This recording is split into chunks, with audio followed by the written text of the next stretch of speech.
বিয়ের 12 বছর পর আমার স্বামী আরও একটা বিয়ের কথা জানালো। আমি আয়নার সামনে বসে নিজেকে দেখছিলাম। আমি তখন 35-এর কাছাকাছি একজন মহিলা। আমার চুলে অল্প পাক ধরা শুরু হয়েছে, মুখের চামড়া টান ধরা শুরু হয়েছে, শরীরে অতিরিক্ত মেদ তৈরি হয়েছে। 9টা-5টা অফিসের পর নিজেকে দেখার সুযোগ হয়ে ওঠে না আর। অপরদিকে অনন্যার বয়স 23 কিংবা 24, অথবা তার কম বা বেশি। কিছু মানুষের বয়স ঠিক আন্দাজ করা যায় না বলেই ওর বয়সটাও আমি বুঝি না। আমার মেয়ে নুহার জন্মদিনে প্রথম দেখলাম। মেয়েটা সুন্দরী, আমার স্বামীর অফিসের নতুন কলিগ। বেশ ভাব তাদের। সুন্দরী মেয়েদের সাথে সব পুরুষের সখ্যতা থাকাটা স্বাভাবিক। আমি ওসবে নজর না দিলেও অন্যরা কথাটা আমার কানে দিয়েছিল। আমার মা এসে বলল, জামাইয়ের মতিগতি ভালো দেখি না, সময় থাকতে আটকা। আমি হাসলাম। স্বামী কি গরু ছাগল নাকি যে আটকে রাখবো? আমাদের 2 ছেলে মেয়ে। 7 বছরের ছেলে নিনাদ আর 3 বছরের মেয়ে নোহা। আমি আমার স্বামীকে সন্দেহ করি না কখনো। তার উপর রাগ দেখিয়ে বাপের বাড়িও চলে যায়নি। তার পাশে থাকতে চেয়েছি, তাকে বোঝাতে।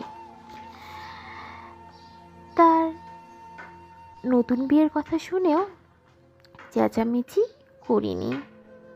স্বাভাবিকের মতোই দুজনে একই ঘরে থেকেছি। শুক্রবার সকাল সকাল ছেলে মেয়েদের মায়ের কাছে পাঠিয়ে দিলাম। আমার স্বামীকে বললাম, তোমার সাথে একটু বাইরে বেড়াতে যেতে ইচ্ছে করছে। সেও রাজি হলো যেতে। অনেক বছর পর দুজনে একটা রিকশায় চড়লাম। বাতাসে আমার চুল উঠছিল। আগের দিনগুলোর মতো আমার স্বামী আমার চুল সরিয়ে দিচ্ছে না। আমি লজ্জাও পাচ্ছি না আর, তবে ভালো লাগছিল। আমরা শহরের একটা শিশু সদনে এসেছি। আমার স্বামী আমার হাত চেপে ধরে বলল, এটা কি ঘুরতে আসার জায়গা নাকি? এখানে কেন? আমি তার কথার উত্তর না দিয়ে তাকে নিয়ে ভেতরে ঢুকলাম। আমরা ভেতরে গেলাম। অনুমতি নিয়ে ভেতরে সবগুলো বাচ্চাদের থাকার জায়গাগুলো দেখলাম।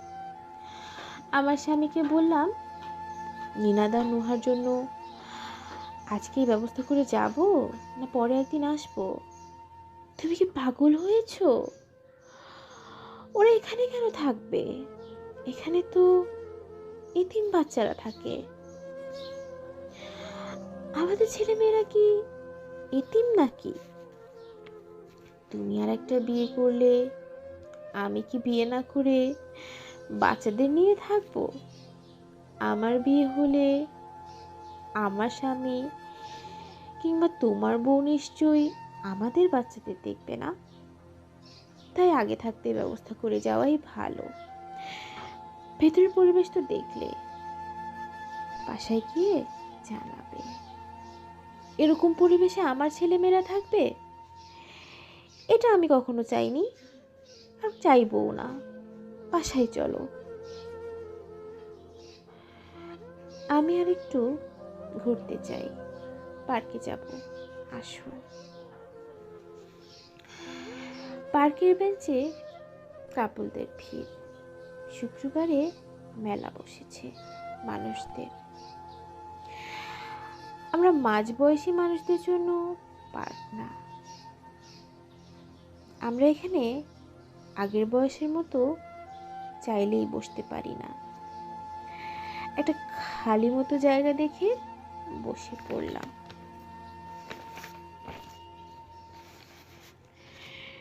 মহিমা, তুমি আর একটা বিয়ের কথা ভাবছো, আমাকে জানাওনি তো।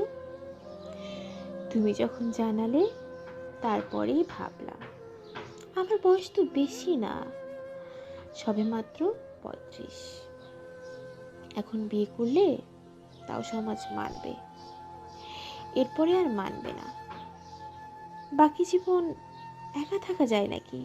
তাই ভাবলাম, তুমি সত্যিই চাও আমাদের ছেলে মেয়েরা শিশু সদনে থাকুক? ওরা আমার কাছে থাকবে, আমি অনন্যাকে সব বলবো। অনন্যা তার নতুন সংসারে আমাদের ছেলে মেয়েদের নিয়ে থাকবে বলে আমার মনে হয় না। আর ছেলে মেয়েরা আমাকেই মা হিসেবে চেনে, ওরা অন্য কাউকে গ্রহণ করতে পারবে বলে আমার মনে হয় না। এতে ওদের মনের উপর চাপ পড়বে। তার চেয়ে ওদের কথা বাদ দিয়ে চলো দুজনে নতুন সংসার নিয়ে ভাবি। তুমি কি পাগল হয়ে গেছো? কি সব ভাবছো তুমি? ওই বাচ্চা মেয়েটাকে দেখো, ফুল বিক্রি করছে। আমাদের ছেলে মেয়েরাও একদিন এসব করবে। বাবা নতুন বিয়ে করবে, মা নতুন বিয়ে করবে, ওরা এই রাস্তাঘাটে থেকেই মানুষ হবে। বাবা বিয়ে করে আলাদা সংসারে থাকলে